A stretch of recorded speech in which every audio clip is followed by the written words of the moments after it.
Hello friends, welcome to mess fashion. నేను మీ మాధవిని. So ఇవాళ చూపించబోయే శారీ వచ్చేసరికి మనకి పల్లవి కాటన్ శారీ అనమాట. మనకి డార్క్ గ్రీన్ కలర్లో అయితే శారీ అవైలబుల్ ఉంటుంది.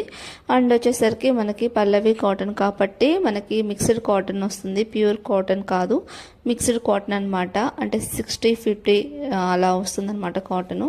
సో చాలా అయితే బాగుంటుంది, రఫ్ అండ్ టఫ్గా అండ్ రీజనబుల్ ప్రైస్కి అయితే మనకి శారీ వచ్చేస్తుంది. రఫ్ అండ్ టఫ్గా యూజ్ చేసుకోవడానికైతే బాగుంటుంది శారీ మొత్తం వచ్చేసరికి మనకి డార్క్ గ్రీన్ కలరు, దాని మీద వచ్చేసరికి బ్యూటిఫుల్ డిజైన్ అనేది ఇవ్వడం జరుగుతుంది. బ్లౌజ్ వచ్చేసరికి వైట్ ప్లెయిన్ బ్లౌజ్ వచ్చేస్తుంది. బ్లౌజ్ వచ్చేసరికి 1 మీటర్ వస్తుంది.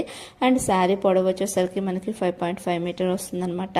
అండ్ ఆల్ ఓవర్ శారీ మొత్తం మనకి ఇలా వైట్ ఫ్లవర్ బంచెస్ ఇవ్వడం జరుగుతుంది. పైన కింద రెండు వైపులు వచ్చేసరికి బ్యూటిఫుల్ డిజైన్ అనేది ఇవ్వడం జరుగుతుంది బార్డర్ దగ్గర. ఓకేనా? సో ఫ్రెండ్స్, మీకు కనుక కావాలి అనుకుంటే సింప్లీ స్క్రీన్ షాట్ తీసుకోండి, నా నెంబర్కి వాట్సాప్ చేయండి, ఆర్డర్ని ప్లేస్ చేసుకోండి. చాలా అయితే రీజనబుల్ ప్రైస్కి ఇస్తున్నాను. ఇప్పుడే స్టార్ట్ చేశాను కాబట్టి రీజనబుల్ ప్రైస్కి అయితే ప్రొవైడ్ చేస్తున్నాను. Thank you watching for